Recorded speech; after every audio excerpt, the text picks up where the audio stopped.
We now come to the backbench motion on the Inter Ministerial Group on early years family support.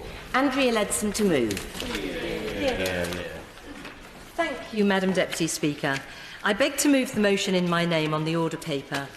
I'm delighted to have the chance to speak today on a subject that is a real passion for me and one of the reasons I got into politics. Can I first thank the Backbench Business Committee, particularly the Honourable Member for Gateshead, for finding time for me to hold this important debate. It's a great pleasure to see good friends from across the House here to support the motion this afternoon, and I'm looking forward to hearing some excellent speeches on an issue that, if we get it right, Madam Deputy Speaker, has the potential to be truly life-changing for so many in our society. We're here today to share the overwhelming evidence of the importance of the 1001 critical days of a new baby's life in determining his or her lifelong physical and emotional well-being, and to call on the government to take strong and decisive action right away to ensure that every baby gets the best start in life. I want to pay tribute to some recent work undertaken in this important area by the select committees chaired by the Right Honourable Members for North Norfolk and for Harlow and the Honourable Lady for Totnes. I know that the Right Honourable Gentleman, the Member for North Norfolk, was keen to speak today, and I'm sorry that his duties elsewhere mean he can't be with us this afternoon. As many Honourable and Right Honourable Members will know, until recently I've been chairing a cross-Whitehall Inter Ministerial Group at the request of my Right Honourable friend, the Prime Minister, to look specifically at how the government can best improve support in the earliest years for families and their newborn babies. I pay tribute to the Prime Minister for her prioritisation of this key issue, and I believe it can provide a vital part of her legacy. I'm told that the interministerial group I chaired was the only significant piece of cross-departmental work underway, with the obvious exception of Brexit, and I'm so grateful to the Prime Minister for tasking me with the enormous responsibility of contributing my own experience and knowledge in this policy area to fundamentally change our society for the better. So I was proud that one of the last things I did as Leader of the Commons before stepping down was to sign off on the detailed recommendations of the Early Years Interministerial Group. But before we turn to those recommendations, I do want to take a few minutes to set out the science behind the importance of the 1001 critical days. From conception to the age of 2, the period that's now referred to as the 1001 critical days, it's the existence of a secure and loving relationship with a key adult carer that literally shapes the way a baby's brain develops. It is amazing that in the first year of life, over 1 million new neural connections per second are being created in the brain. Secure attachment to a loving adult carer has a lifelong beneficial impact on the baby's developing emotional health, and the developing brain will literally learn that the world is a good place and that problems can be solved. Not only that, but secure attachment in the earliest period of life can have a positive impact on our entire social fabric. It's not just the impact on the individual, it's the positive ripple effect that secure attachment creates. It's the emotionally capable adults those children become, able to make friends, to learn, to hold down a job, to find a good partner, and then to become a good parent themselves. And it is the society we could create if we fully address this. Now, whilst it would be an exaggeration to claim that insecure, or worse still, disorganised attachment leads to all of life's problems, at one level, there is no doubt that it severely limits a person's ability to cope with life's ups and downs. And in the most extreme cases, we know that your earliest experiences can totally wreck your life. Negative early experiences create new generations of troubled and insecure young people, often passed down to their babies by parents who themselves suffered insecure attachment. This is known as the cycle of deprivation. I well recall discussions with Dame Louise Casey when she was the Troubled Families Tsar, who herself became convinced that intervening much earlier would be vital to prevent the later behavioural challenges that she was seeing. and the many discussions with my local police and crime commissioner, who recognises on the street every day the impact of a person's earliest experiences on their tendency towards later criminality, addiction and violence, as well as depression and suicide. So it's clear that the science of brain development doesn't just matter in our early years. It is a cradle-to-grave public health issue, the symptoms of which are evident in the years and decades that follow poor early experiences, and which can cost the individual and society so much. Of course, I'm delighted. On that, before she moves from the earlier stages of her speech, might I say I chair a multi-academy trust, and we are actually trying to, without additional expenditure, but to use both midwives and health visitors to work from schools. So any feeling that schools are hostile places might actually then be lessened, as well as seek funds for home visiting during those first 2 years, so that mothers and fathers can learn skills, as she has highlighted in her speech, skills which are rather good for them, but also even better for their very, very young children. Isn't one of our pleas to government, can't they look at how they spend existing budgets, as well as giving this subject the priority it deserves? Well, the Right Honourable Gentleman and I have worked together on this subject for many long years, and I absolutely pay tribute to him for his amazing contribution to the importance of secure early interventions and everything we can do to make people's lives more successful and more secure. And I'm sure some of his ideas will and are being taken forward by government. I'll give way to my honourable friend and then to...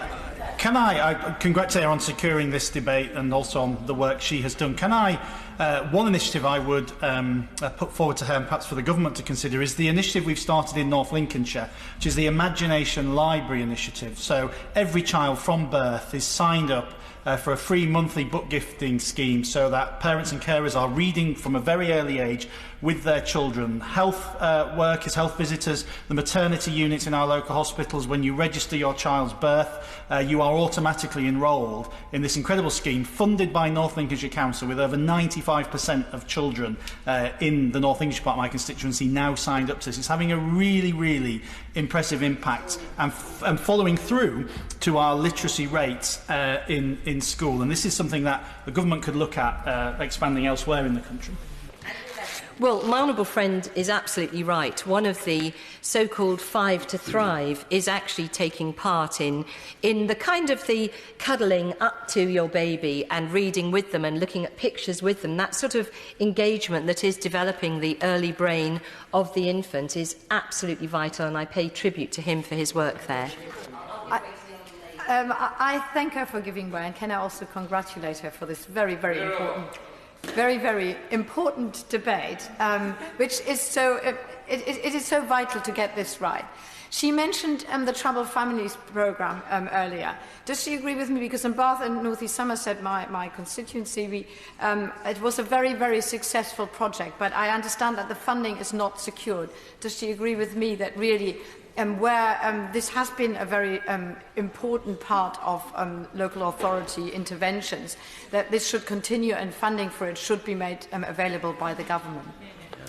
Well, I think the Honourable Lady is right, and it is, of course, part of the comprehensive spending review that's up and coming, and I will come on to that later in my own remarks, because, of course, at the moment, the Troubled Families spending doesn't specifically pick out the earliest years, the 1001 days, and I think that in the future it will do so. I'll give way to the Honourable Gentleman. Thank the Honourable Lady and congratulate her on doing the work that she's done on that issue.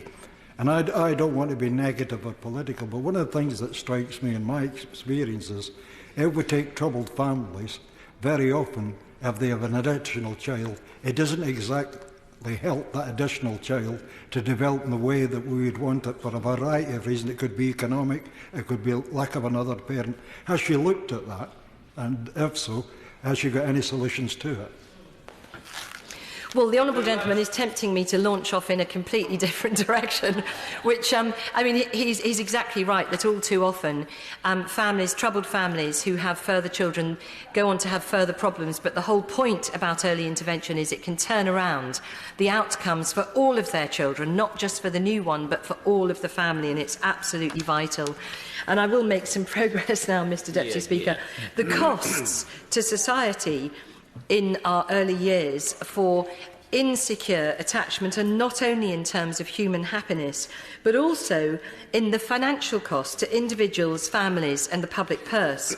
As the winner of the Nobel Memorial Prize in Economics, Professor James Heckman, demonstrated, the return on every dollar invested in the 1001 Critical Days delivers an exponential benefit in financial terms in later life. So not only is early years intervention good for human happiness, it's also good for the public purse.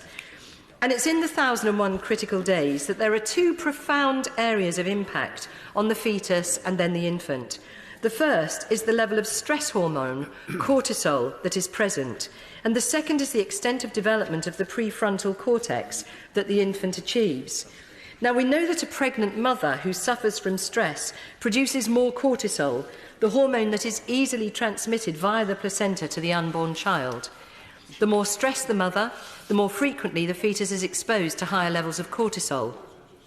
And her stress levels could be due to insecure employment and financial instability, the worry that her partner might leave her, or the difficulties of being a single mum, living in temporary or unsuitable housing, and so on.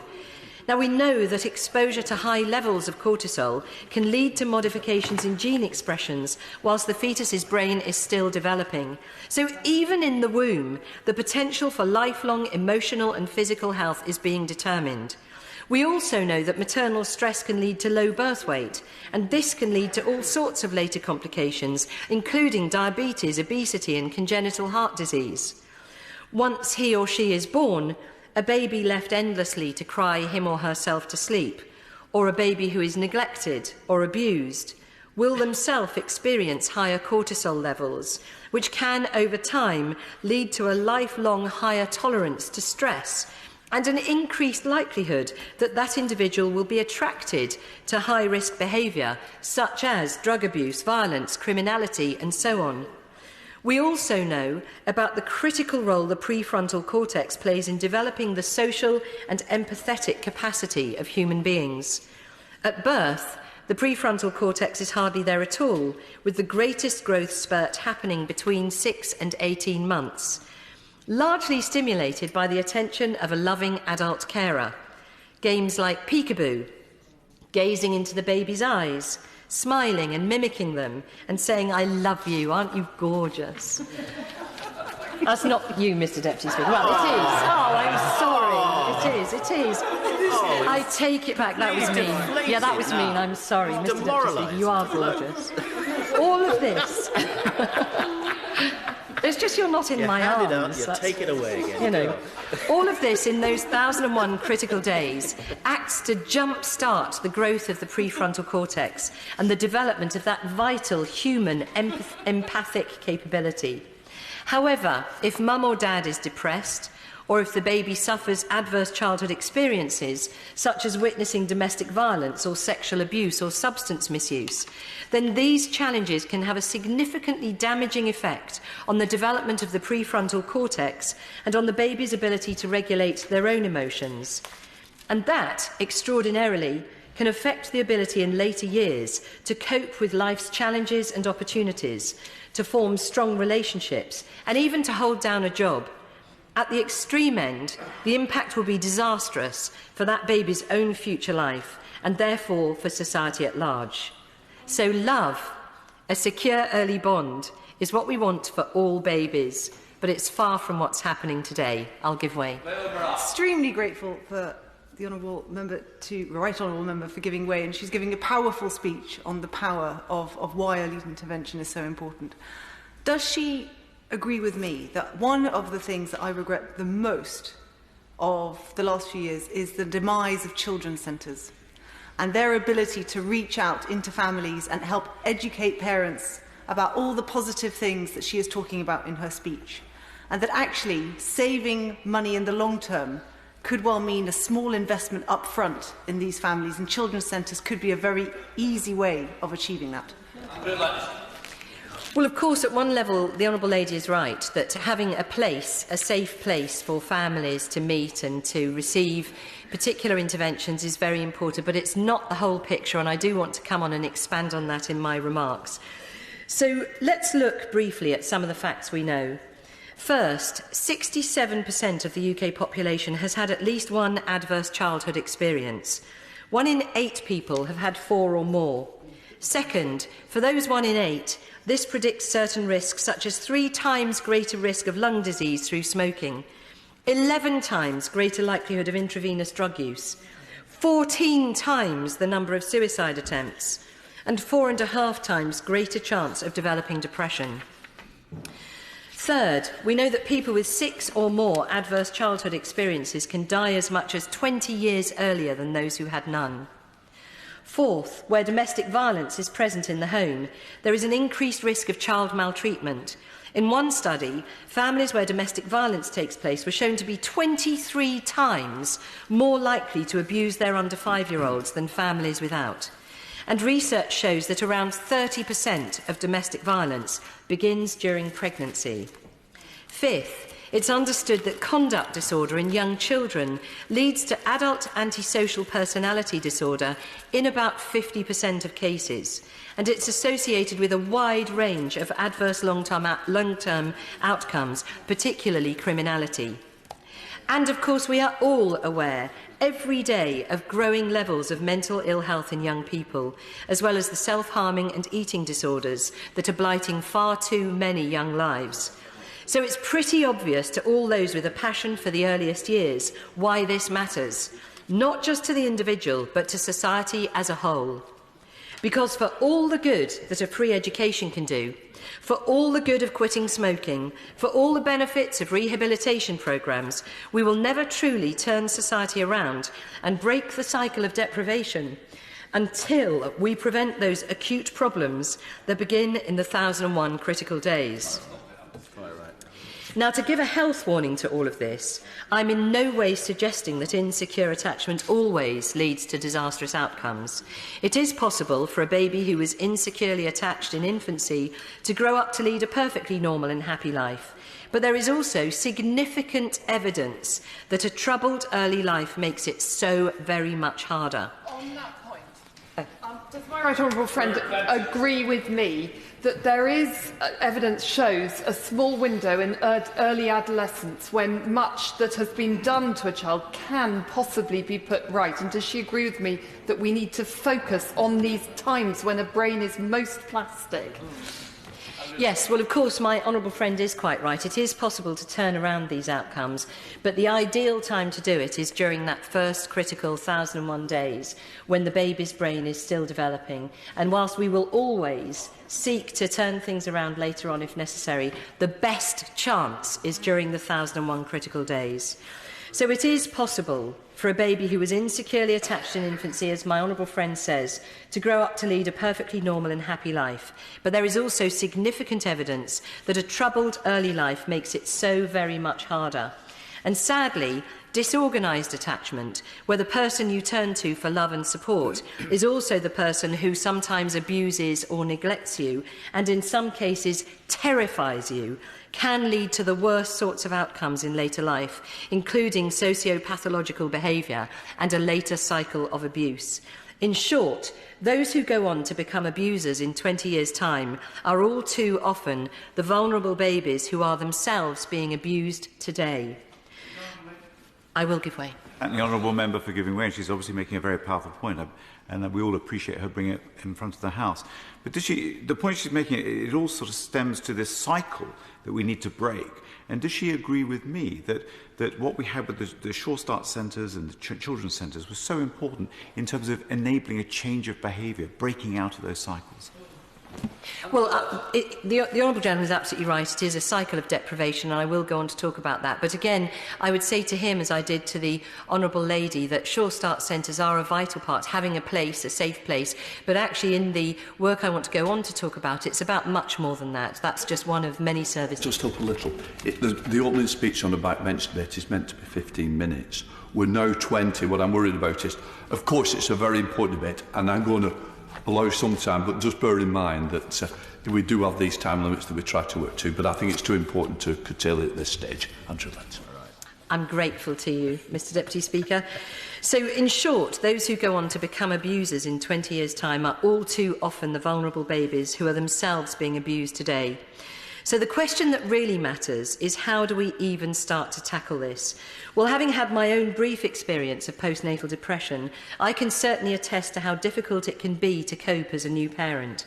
Colleagues might have heard me speak before about my own memory of sitting in my kitchen with a crying baby in the middle of winter with snow on the ground outside, looked at through dirty windows and feeling totally unable to call a window cleaner or even just make a cup of tea. That feeling of helplessness and hopelessness is a vivid memory, and it's now 23 years on. So this isn't my sob story, because I was lucky enough to have a great husband, a strong network of support and a job to go back to, which snapped me out of it. But thinking back, it could have been so much worse. And for many parents who are struggling to cope, that's a reality they're dealing with each and every day. So I really do understand how debilitating depression is and how unexpected and horrible the feelings are. But it was when my mum, herself a trained midwife and therapist, asked me to go along and help with a charity she was working with, the Oxford Parent-Infant Project, that I realised just how vital secure attachment in those first years really is.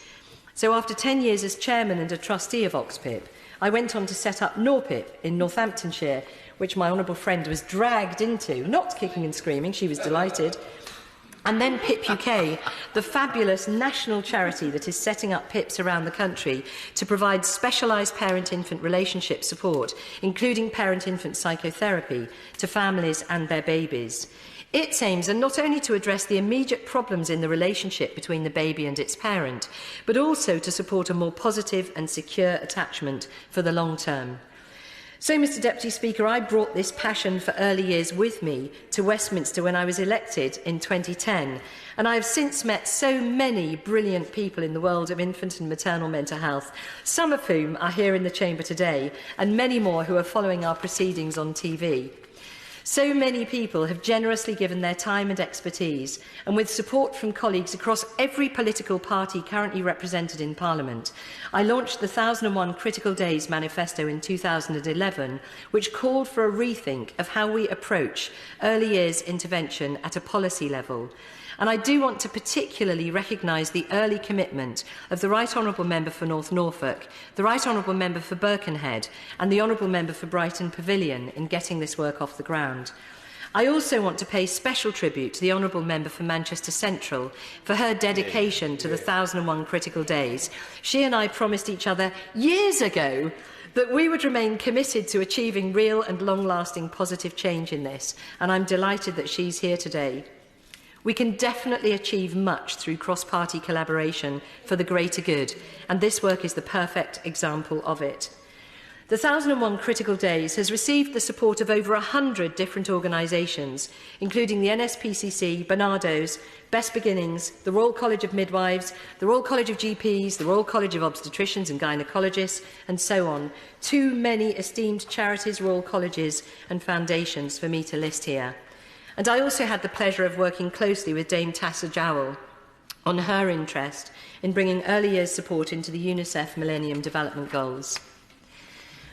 With cross-party colleagues, we set up the APPG on conception to age 2, and I would like to mention the Honourable Member for Washington and Sunderland West, with whom I very much enjoyed working on the APPG on Sure Start Children's Centres. Which, yes.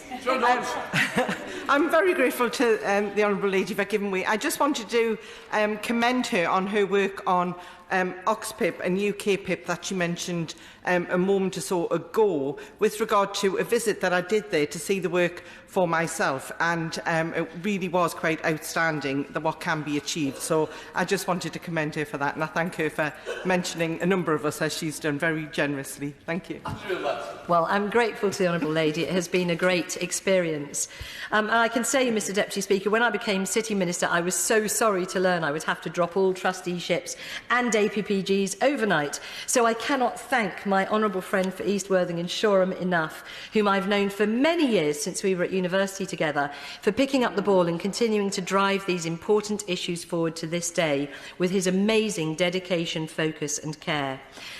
So, Mr Deputy Speaker, to fast forward through my more recent roles as Energy Minister, Environment Secretary and Leader of the Commons, on the face of it there was little scope for me to continue the push on early years, but through continued collaboration between the Honourable and Right Honourable members I've mentioned already and many others, the excellent work has continued. And for me this culminated in the Prime Minister herself committed to supporting the early years agenda, asking me to set up the IMG in the summer of 2018.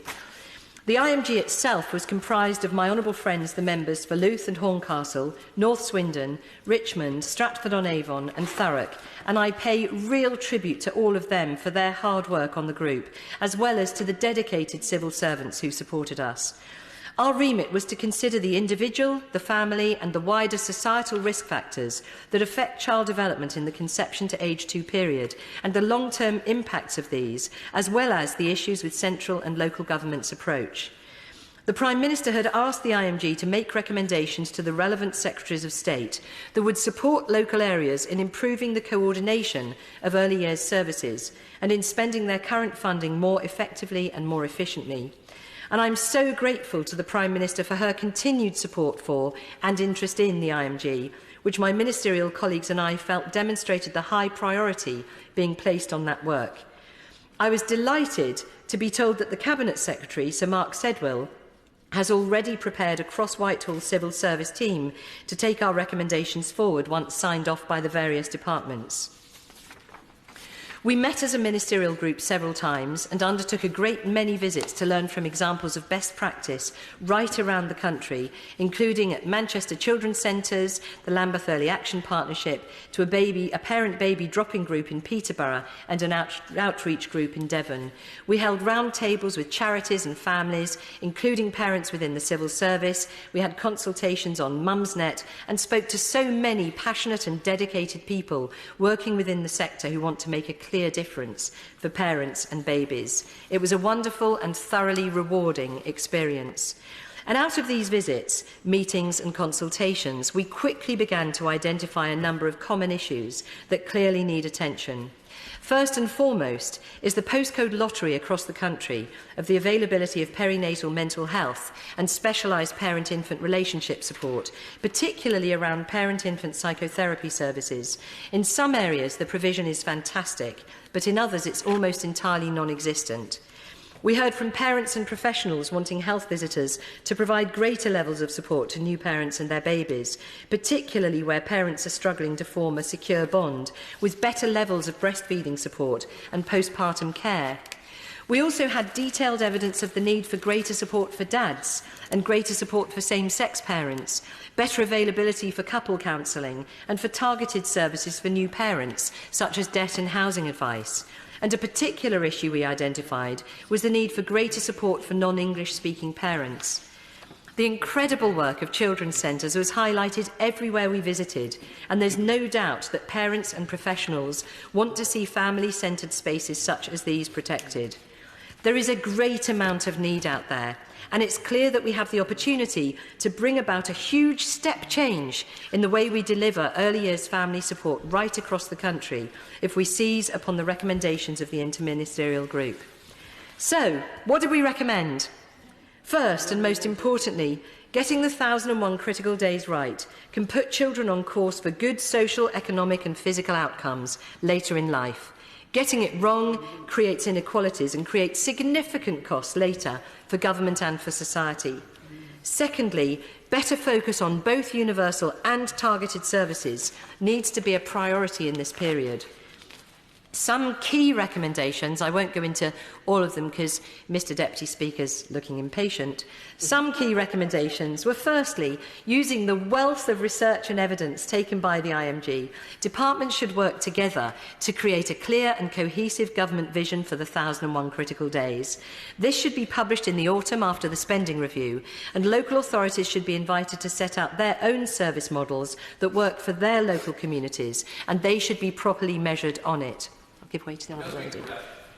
I thank the Right Honourable Lady for giving way, and she's made an excellent speech and the great work that she has done. But she must also recognise that with all the suggestions and ideas that have been put forward to deal with this situation, it requires funding, proper funding, and new monies for local authorities, new monies for different groups to be able to carry that out. And can I just ask, is that being promised?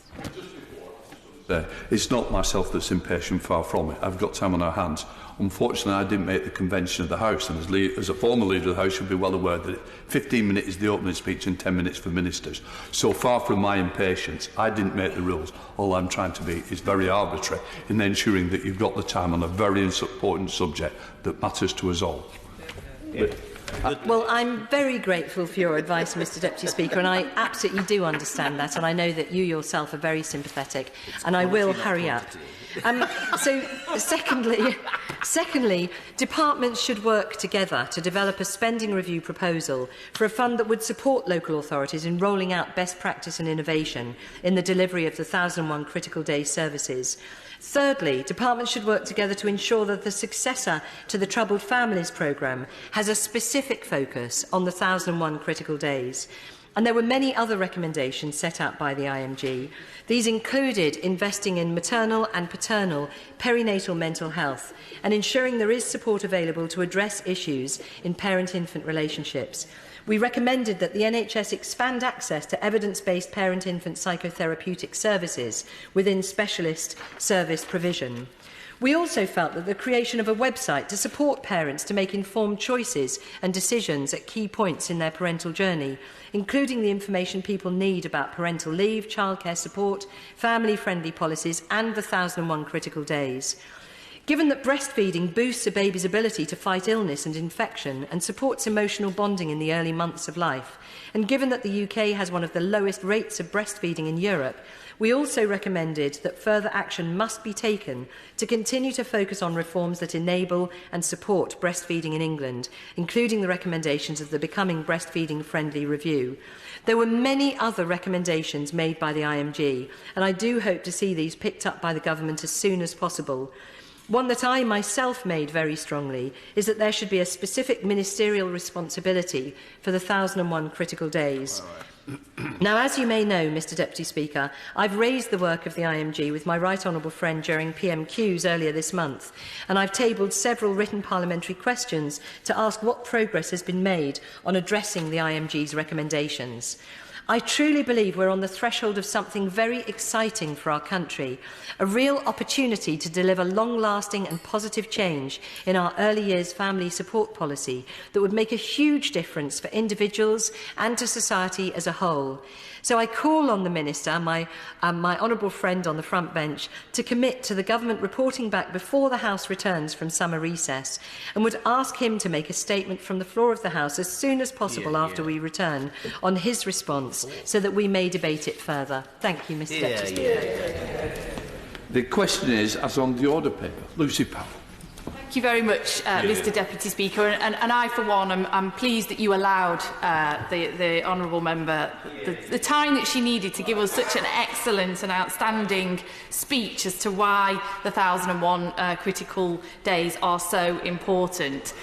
When the member for South Northamptonshire asked me, the right honourable member, asked me to co-sponsor this debate with her, I didn't hesitate to say yes. As she said, she and I have worked together on this issue for many years. In fact, she was the first member on the government benches to approach me when I first got elected and asked me to get involved with her work on this important area. She found me out, and we've worked very closely ever since. And as people will have heard from her outstanding opening speech there, her personal commitment to this agenda is completely without exception, and she has done a fantastic job. And we really do miss her drive and her leadership in government on these important issues as well, which I'll come on to say something more about. As has already been said in that excellent speech, which I will not try and emulate at all, all the evidence tells us that the most important time, not just in a child's life, but in a human being's life, are those first 1,001 critical days.